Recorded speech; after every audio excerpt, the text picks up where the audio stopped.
സീതാറാം യെച്ചൂരി എങ്ങനെയാണ് നമ്മൾ ഇപ്പോൾ ഈ ഘട്ടത്തിൽ ഓർമ്മിക്കേണ്ടത്? ദില്ലി എയിംസിൽ ചികിത്സയിൽ തുടരുകയായിരുന്നു. ആരോഗ്യനില അതീവ ഗുരുതരമാണെന്ന് അറിയാമായിരുന്നു. വെന്റിലേറ്ററിൽ തുടരുന്നതിനിടെയാണ് ഇപ്പോൾ അന്ത്യം സംഭവിച്ചിരിക്കുന്നത്.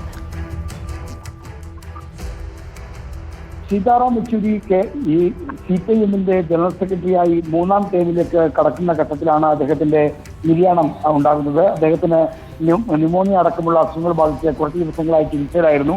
അദ്ദേഹത്തിന്റെ ആരോഗ്യനില അടിക്കടി മോശമായി വരുന്ന സാഹചര്യത്തിലാണ് ഇപ്പോൾ ഏറ്റവും ദുഃഖകരമായ നിര്യാണ വാർത്ത സംഭവിക്കുന്നത്.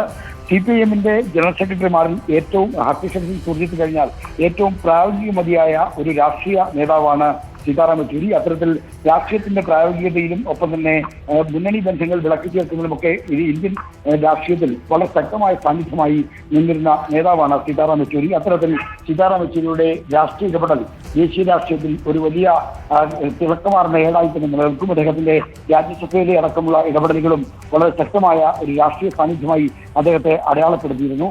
ഏറ്റവും ശക്തമായ രീതിയിൽ ഈ BJP സർക്കാരിനെതിരെ ഒരു ഇന്ത്യ മുന്നണി അടക്കം രൂപീകരിക്കുന്നതിനടക്കം നിർണായകമായ സംഭാവന നൽകാൻ അദ്ദേഹത്തിന് കഴിഞ്ഞു. അദ്ദേഹത്തിന് ആ ഒരു പാരമ്പര്യം, രാഷ്ട്രീയ പാരമ്പര്യത്തിൽ അദ്ദേഹത്തിന് പിന്തുടർച്ചക്കാരനാവുന്നത് ശരിക്കും ഹർഷശക്തി ശ്രദ്ധിച്ചതാണ്.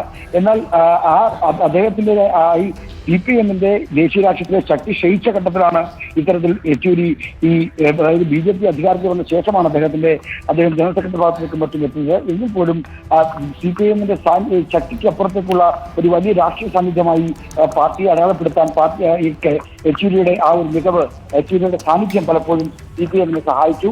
അതുകൊണ്ടാണ് ഇന്ത്യ സഖ്യ രൂപീകരണ വേളയിലും ഒപ്പം തന്നെ പ്രക്ഷോഭ വേദികളിലുമൊക്കെ ഏറ്റവും ശക്തമായ സാന്നിധ്യമായി, ഏറ്റവും ശ്രദ്ധിക്കപ്പെടുന്ന സാന്നിധ്യമായി സീതാറാം യെച്ചൂരിയെ നമ്മൾ കണ്ടത്. എന്തായാലും വളരെ ദുഃഖകരമായ ഒരു വാർത്തയാണ് ഈ ഘട്ടത്തിൽ വരുന്നത്. ഈ 2015 വിശാഖപട്ടണം പാർട്ടി കോൺഗ്രസിലാണ് സീതാറാം യെച്ചൂരി CPIMന്റെ ജനറൽ സെക്രട്ടറിയായി സ്ഥാനമേൽക്കുന്നത്. അന്ന് പ്രകാശ് കാരാട്ടിന്റെ പിന്തുടർച്ചക്കാരനായിട്ടാണ് അദ്ദേഹം ജനറൽ സെക്രട്ടറി പദത്തിലെത്തുന്നത്. പ്രകാശ് കാരാട്ടും ഒപ്പം തന്നെ സീതാറാം യെച്ചൂരിയും അവരുടെ രാഷ്ട്രീയ ജീവിതത്തിൽ വലിയ പാരസ്പര്യങ്ങളുണ്ട്. സീതാറാം യെച്ചൂരി SFIയിലൂടെ JNUവിലെ SFIയിലൂടെ പ്രവർത്തനത്തിലാണ് വലിയ തോതിൽ ഈ സജീവമായ CPIMന്റെ രാഷ്ട്രീയത്തിലേക്ക് വരുന്നത്. അങ്ങനെ 1985 തന്നെ കേന്ദ്ര കമ്മിറ്റി അംഗമായി ചുമതലയേറ്റു.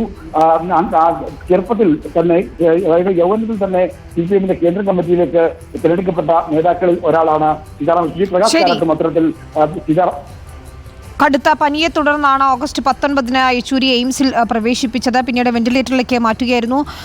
അദ്ദേഹത്തിന് ശ്വാസ തടസ്സം അനുഭവപ്പെട്ടിരുന്നു. ആരോഗ്യനില ഡോക്ടർമാർ അത് സൂക്ഷ്മമായി നിരീക്ഷിച്ചു വരികയാണെന്നൊക്കെയുള്ള വിവരം